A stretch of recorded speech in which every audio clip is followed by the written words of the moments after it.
First time ఒక సాంగ్కి lyricist ఎవడరా అని పోయి వెతుక్కున్నాను నేను. ఎవడరా అని వెతికితే శ్రీమణి ఏ పాట చెప్పారింటికి దారేదిలో టైటిల్ సాంగ్ గగనపు వీధి వీడి సాంగ్ ఉంది కదా, అసలు ఆ సాంగ్ లో ఉన్న లిరిక్స్ అసలుకి నెక్స్ట్ లెవెల్ అన్నమాట. ఒక్కొక్క వర్డ్ అసలు నెక్స్ట్ లెవెల్ ఉంటది. మోటివేషనల్ సాంగ్ అది ఏంటంటే, గగనపు వీధి వీడి వలస వెళ్ళిపోయిన నీలి మబ్బు కోసం తరలింది తనకు తానే ఆకాశం పరదేశం, శిఖరపు అంచు నుండి నేల జారిపోయిన నీటి చుక్క కోసం విడిచింది చూడు నగమే తన వాసం వనవాసం. యాక్చువల్గా అసలు మొత్తం స్టోరీ అంతా అక్కడ పెట్టేశాడు. యాక్చువల్గా చెప్పాలంటే వాళ్ళ ఒక ఫ్యామిలీని వదిలేసి వెళ్ళిపోయిన తన బిడ్డని, వాళ్ళ ఫాదర్ కి కూతురు, తనకేమో మేనత్త.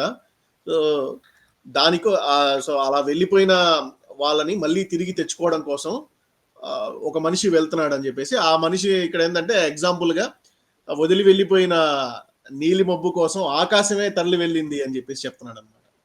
అంటే అసలు ఆ పదాలు ఎక్కడి నుంచి తీసుకొచ్చాడు అనేది అసలు వెతుక్కున్నాను నేను. అసలు ఈ ఎవర్రా ఈ లిరిసిస్ట్ అనేసి. ఇదే కాకుండా శ్రీమణి ఇంకొక పాట రాశాడు.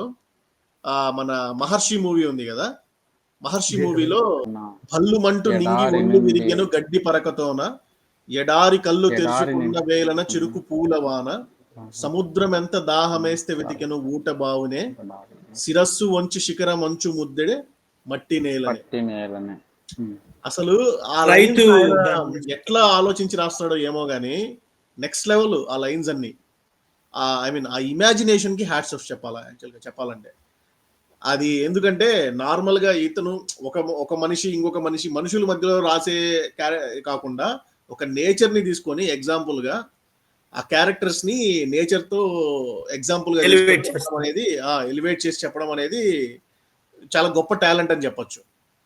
అది రేరెస్ట్ రైటర్ అనేసి నాకు. ఎందుకంటే ఈయన్ని ఆ రోజు నుంచి ఈయన గురించి ఎవరో ఒకరితో షేర్ చేసుకోవాలనేసి అనుకుంటా ఉన్నాను. నాకు ఫస్ట్ టైం ఆపర్చునిటీ వచ్చింది షేర్ చేసుకోవడానికి.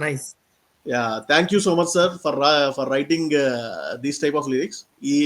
ఈ పర్టికులర్ సాంగ్స్ ఎప్పుడు మేము లోలో ఉన్నా కూడా ఈ పాటలు వింటే we make our self high. మాకు ఒక మోటివేషన్ అనేది తప్పకుండా వస్తుంది. Thank you so much for writing these kind of lyrics.